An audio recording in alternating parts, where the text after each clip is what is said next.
Ever since the COVID-19 pandemic in the world, the way communicate with each other has been shifting.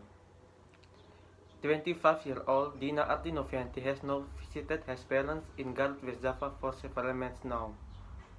However, she has been calling her parents more frequently compared to before the pandemic.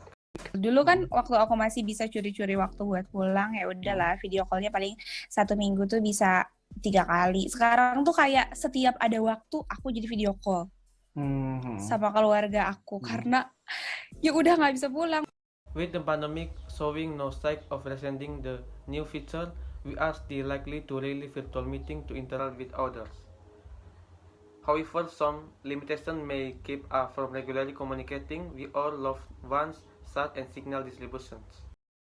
Biasanya orang-orang tuh kalau misalkan di video call mereka tuh nggak bener-bener banyak yang diceritain tuh.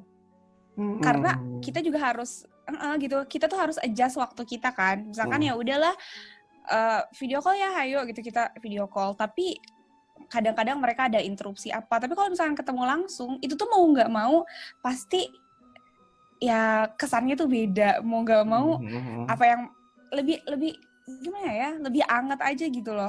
Kalau ini tuh cuman sekadar ya udahlah gitu video call, terus diceritain apa aja, kayak cuman highlightnya doang gitu yang mereka ceritain.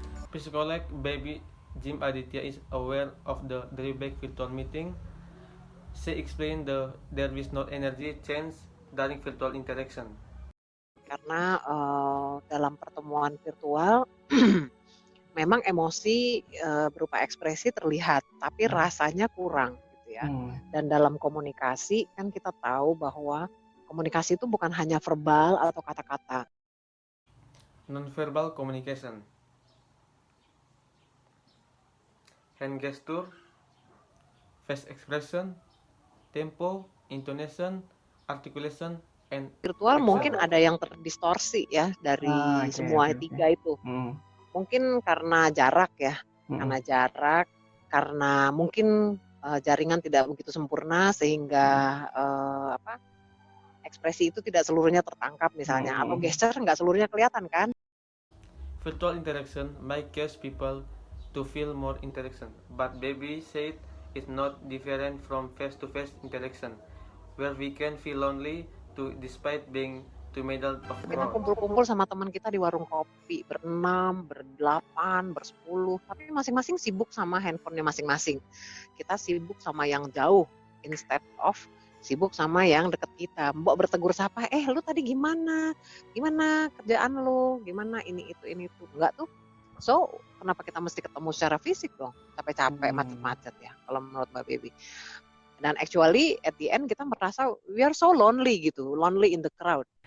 COVID-19 has only shifted way communicating but also our daily habits. Before the pandemic, there was frequent coffee shop visitor. Persis di sebelah Plaza Senayan, jadi sebenarnya hampir tiap hari nongkrong. Karena sekedar ngopi ke Starbucks atau ke food court atau ke restoran, dan itu juga kadang bosku tuh tipikal orang yang laid back kan, jadi dia sebenarnya lebih suka ngobrol-ngobrol santai, ngomongin soal kerjaan secara nggak serius, sehingga kita lebih sering makan siang di luar. Jadi kalau seminggu bisa dikatakan 3-4 kali, ya hampir tiap hari. Dan tentunya selama pandemi itu berarti kultur makan-makan itu hilang gitu ya, Dea? Makan-makan di luar itu tentunya. Iya, benar-benar hilang. This change of culture has affected many coffee shops, including Rin Kopi in Tabet, South Jakarta. The way have suffered of decline in sales because of Jakarta link change social restriction PSBB. Waktu adanya peraturan PSBB itu yang tidak boleh terima dine-in itu pengaruhnya sampai penurunan sales-nya sekitar 80%.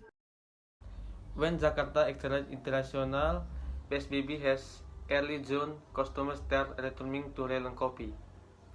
The coffee shop now provided outdoor seating to help customer maintain a safe physical distance. Kita tahu kan dengan adanya COVID ini lebih baik berinteraksi itu di ruangan terbuka. Nah, jadi kita juga rajin untuk promo kalau selain kita menerapkan protokol kesehatan, kita juga beberapa foto video kita unggah di media sosial Rulung Kopi.